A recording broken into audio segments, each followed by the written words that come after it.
Tonight, with a Kern County connection to the Trump administration's crackdown on undocumented truckers.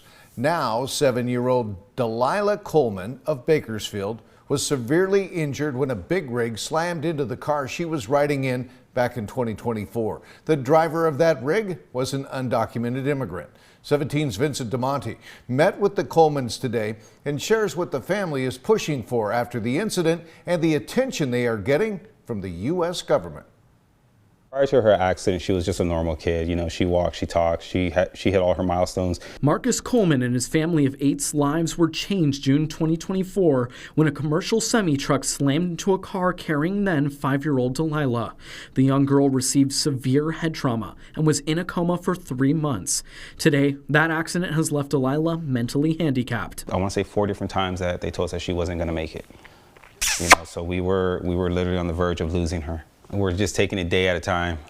Every day it's something new that comes up that we're having to deal with. Months after the crash, ICE and Homeland Security reached out to the family wanting to apprehend the driver of the semi-truck. The driver, 20-year-old Partap Singh, was deported to India in September 2025. Delilah's story was spotlighted by Homeland Security Secretary Kristi Noem on X. The secretary even visited the Colemans at their Southwest Bakersfield home last week. We actually had it was a fruitful conversation. It was a meaningful conversation. It wasn't anything that was scripted. She's going to put us in contact with some people there in D.C. We're going back this upcoming week. The family is set to meet a number of senators, congressmen, and secretaries on next week's visit. They even got an official invitation to meet President Trump at the White House.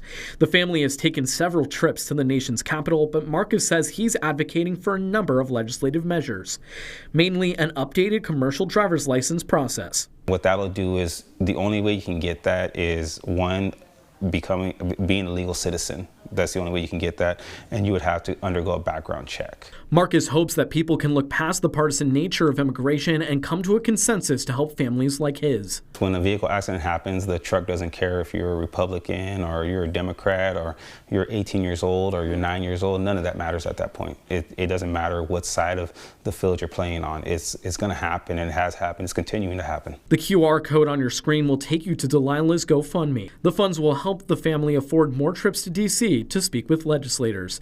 Vincent DeMonte, 17 News.